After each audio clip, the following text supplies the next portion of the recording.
And now that my honourable friend Mr. Gladstone, with his customary eloquence and tact, has expressed his customary disapproval.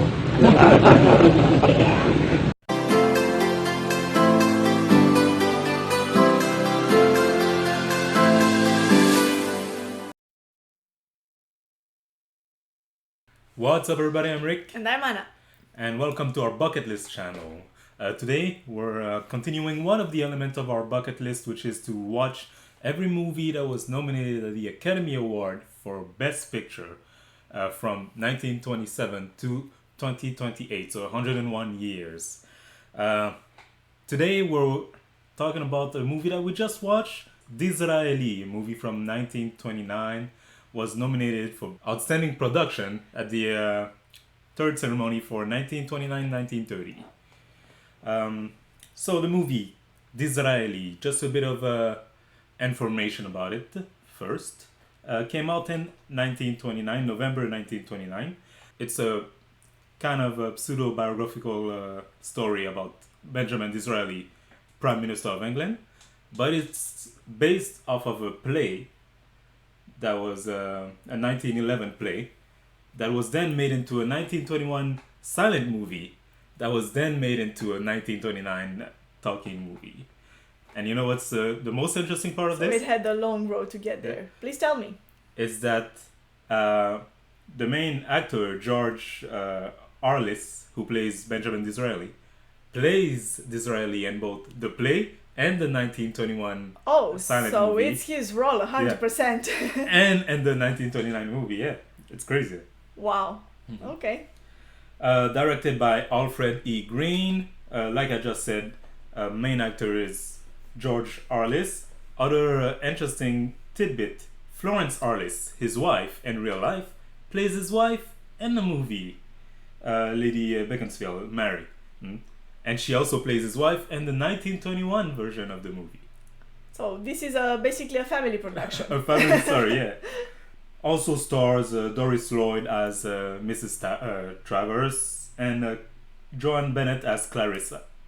Some of the main actors that you see. Also Charles. Both I find really good. Yeah, Charles actors. is also someone that I thought was worthy of mentioning, played by Anthony Bushell. The movie, of course, was nominated for Outstanding Production. Like we said, the name of the award was Outstanding Production back then. But lost.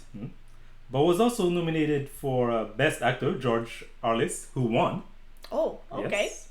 And by doing so, became, and that's a very specific honor, the first British actor to win, the first actor to win for a remake of a previously made movie, and the first actor to win for a role that he had already played in a previous movie.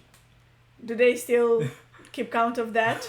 The movie was also nominated for Best Writing Achievement, but did not win, so only won for Best Actor, which I must say kind of deserves it, in my opinion. But yeah, I agree with that. yeah. Before we get into those details, just to tell people, first part of our discussion is going to be spoiler free. We're going to talk about whether we like the movie or not, and then we'll get more into spoilers. So if anyone wants to actually see the movie and don't want it spoiled, then you can watch the first part, and then we'll warn you when we go into deeper spoilers.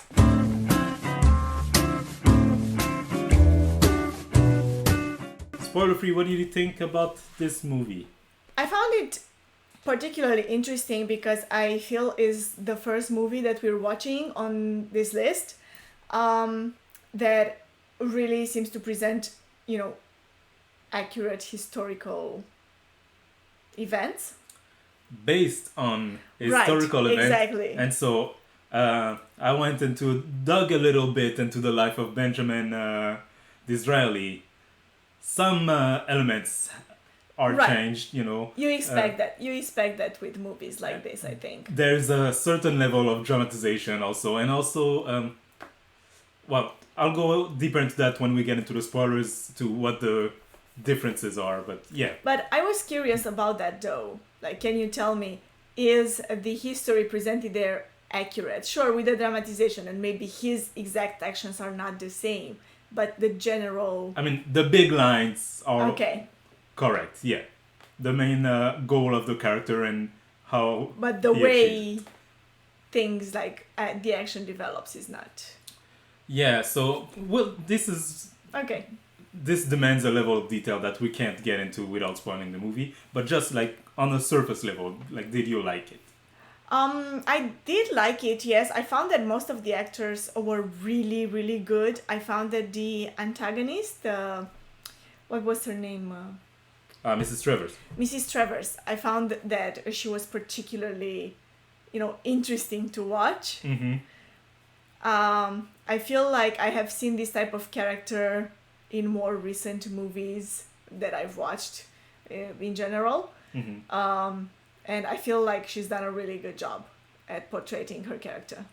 I also liked it. I liked it. I was entertained the whole time while watching this movie. A lot of it had to do with the performance of George Arliss as Disraeli. I thought he was perfect whole time. I was like, he was indeed. He was so good. This guy, yeah. And I'm not surprised to hear that, to have learned that he won the Academy Award for Best Actor that year. So yeah, anyone who hasn't seen this movie, I'd recommend it. Like, go watch it. It's a great movie. It's really entertaining.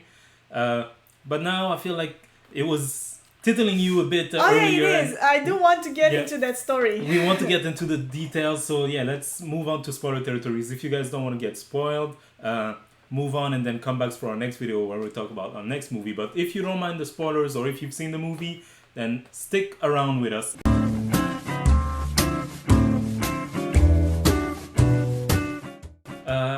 What you were mentioning, so some of the differences, I didn't check everything, but like, especially towards the end, when the whole thing is solved, it's presented as a very like wholesome affair. Everybody's happy. Oh, Disraeli, you did such a great job for the empire, and you did such a great job for by buying the Suez Canal, and by giving this title to the Queen. She's now Empress of India, which are, by the way, two different political affairs, but in the movie they kind of fuse them. And real life, not as accepted as it was in the movie, It wasn't a big commemoration party, like, oh, she's the Empress of India, like he had to fight to get her that title because a lot of people didn't agree, He had to fight. Of course, they show that he had to fight to get the canal bought. But even after it was done, a lot of people were still on the fence. The characters that goes and buy the canals and his name is different. It's not the same person at all. The bank owner who loans him the money is also not the same person, and he does it for commission, which makes it less honorable. Because they make a big deal out of it. Yeah, exactly. The bank owner just wants to help him out. Yeah, exactly. And so the big lines are the same, but some details which, if you add them up, begin to form a different picture. Right. Are different, yeah. So I feel like if you tell me this now, I feel like the character the person who goes and does the affair in his name being different than in the movie, I feel like it's not that big of a difference for the historical event itself. Yeah. Maybe even the bank thing, like, sure, it changes the character, but it doesn't change what happens. But him actually having to deal with more issues afterwards to get to the result that in the movie just seems to be like that, in a one, that feels like a big difference in terms of historical accuracy. Yeah. And also I didn't dig deep enough to see if that happened or not, but the whole point where Mayors is bankrupt and then the Bank of England has to bail him out, like, I haven't found anything about that. Maybe if I searched a little more I would have. But from what I read, the real historical person who lended the money at a commission didn't have any other issue. They never had to go to the Bank of England. All right. So, which makes also a big difference in the movie in terms of the story. Because I feel like the part of the movie which I was already expecting to not be necessarily true was the part about the Russian spies. No mentions of Russian spy either, from what I read. I mean, I suppose even if there had been, it's not It's like very it would difficult be, to prove. Yeah, exactly. But I feel like that is something that you would see in a movie that you would never really be able to know for sure if it actually happened. But it was true But it that adds to like the whole. it was true that in the historical context, it was a fight between them and Russia to like who's gonna get control not only of the Suez Canal, but there was a battle for the eastern influence that Russia wanted to expand over not only India but other places in the region.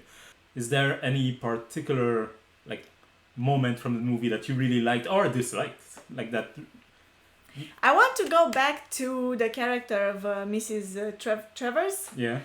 Because I really, really enjoyed her performance, like being, this, lady in the high society, but at the same time acting as a spy. I feel like her type of character is kind of new in like compared to what we've seen so far, and I feel like she's done a really, really good job, portraying that character. Like she was, I don't know, fresh and powerful, and I really enjoyed her performance. And actually, we haven't seen that specific type of characters, but I feel like in a lot of the movies we've seen, well, in a few of the movies we've seen, I'm surprised by the number of strong women, strong women characters. Yeah, that is true. That is true, yes. Even Clarissa, in this case, in this movie, at the beginning when Charles, like, just shows it out there, like, we're going to be married and we're going to, like, as if it's an automatist, and she's like, oh, wait, no. You didn't actually ask me. Exactly. Like, I get to say yes or no, and I say no. What I really like the whole, I can't say it enough, is Disraeli himself and how he planned everything. And every time something happened, you're like, this is part of your plan, right? Right. Yeah. That is also so true.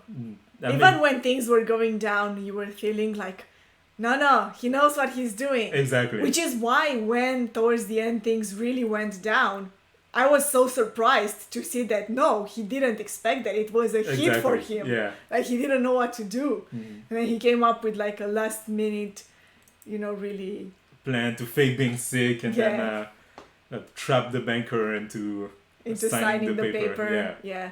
But yeah, great movie all around. Like we said earlier, we recommend it to anyone who hasn't watched it. If you've watched it and enjoyed too, tell us in the comment section below what did you like about the movie exactly. And if one of you is a specialist in UK historical political figures, maybe you can tell us a bit more about what is true and what is not. And if you like that video, don't forget to subscribe to see us watching and talking about other movies that were nominated for Best Picture as part of our bucket list.